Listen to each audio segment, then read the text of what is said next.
Tough time in Toronto, though. He was dragging ass because they had him working that Poseidon Adventure movie where he's been wet and upside down and everything else for forever. And I'm sure he's getting paid well for it, but he's not. I don't think he was having a good time because he was a little ornery that day, and he's always really good, But he was tired. You okay for me? He wasn't the only one, I'll tell you. He wasn't the only one. Yeah, I know. Don't forget your left elbow, Tom. I'm going. Yeah, he was just tired that day, though, because that movie, who wants to be in a movie where you're wet all the time? Can you imagine? Yeah, well. It's hard enough doing it when you're not, but they're in the water up to here, in a sinking ship for 12 hours a day. We're going. All right, here we go. You like this movie, don't you? Yeah. I mean, you've been in movies that you sort of liked and thought they were okay, but I think you really liked this one. I like the heart that's in it. And I like kids and horses, so there was a lot to like in here for me. And we're in love with your co-star in this thing. She's just the cutest thing in the world. Dakota is, well, she and Kurt are the stars of this thing. And she's a force of nature. She's probably the best actor I've ever worked with. And I think she's going to be as big as Betty Davis and as impressive as she grows. It's just going to continue because she's so real in real life when you're talking to her like she's a little girl, and then when she has to go to work, she's an artist. Well, when you worked out your scene there at the kitchen table, I mean, was that something? I mean, I know it's scripted, and you probably rehearsed it or whatever. But did you approach it? Okay, I'm working with a kid here. You play down to her, then she rose to the top, and you realized what you were doing? I never played down to Dakota. She had me impressed from the beginning. And I had no trouble at all thinking of her as my granddaughter because she's like a real little girl. She's not like a little stage or actor. And every time she did the scene, it was fresh. Every time she did it, she was right there. So it was the easiest work for me. Is that kind of like writing a song? You never have been a big co-writer, come to think of it, though. Have you collaborated that? Most of your songs have been individual works of coming out of that cranium up there. Yeah, and even the ones that I have another writer on there, I wrote them all, usually. I co-wrote some with Shel Silverstein. We actually co-wrote in the same room. But I generally don't write that way. Are you really that solitary a person, or that's just how you work with that particular art? I'm pretty solitary when it comes to the creative part. I like to be alone and doing it myself. But of course, acting is a whole different thing. You got to be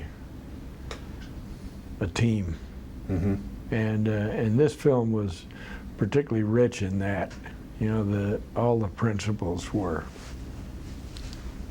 like a family. I've heard, that's an overused term almost. We were like a family, but there's something about this one where everybody really agreed. You guys must have really, for whatever reason, bonded. And what is that reason? I think it's the people who were involved, Luis Guzman and Fred Rodriguez and Elizabeth Shue, as well as the stars, were, just, I don't know, we got along. And everybody was wrapped up in the story and the emotion of what was happening. It was a movie that tugs at your heart, and I think everybody's that way that was in it. Are you very good at watching your work? If you go back and watch a movie, I happen to think of that because I had to teach a class the other day, and I showed them the scene as it worked out with you and Streisand doing Evergreen.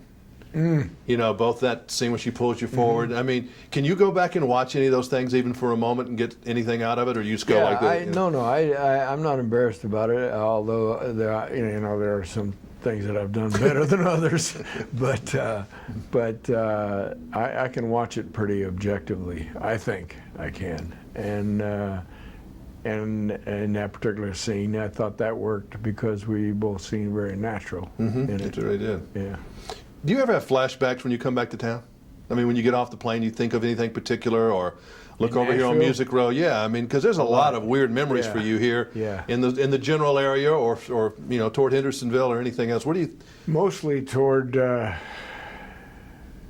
16th and 17th Avenue South, which was Music Row then.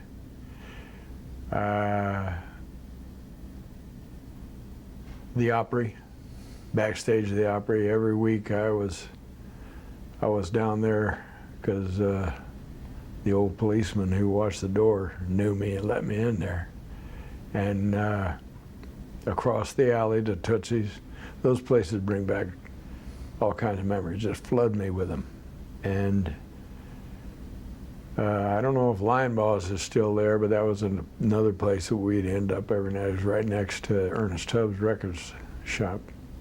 Was that a weird time for you when you were doing the janitor thing? I know that you were very educated even when you did that, but was that kind of a strange part of your life? It was the most exciting part of my life that I can remember, because I'd come out of 5 years in the Army to a place that was just alive with creativity. You know, people were writing songs every day and trying to knock each other out with them. And we'd go hang out every night. A little rough on my family, but I'd go straight from my job down at Columbia when I got off of there about 9:30, and I'd go down to hook up with people probably at Lion Boss or Tootsie's, and we'd end up in somebody's apartment sitting around on the floor passing the guitar, trying to knock each other out. And there's some Kris Kristofferson kid doing it today. Same thing. Oh yeah, I hope so. Yeah. Good to see you again. Hey, good to see you. Yeah. It's a lot of history here. Yeah,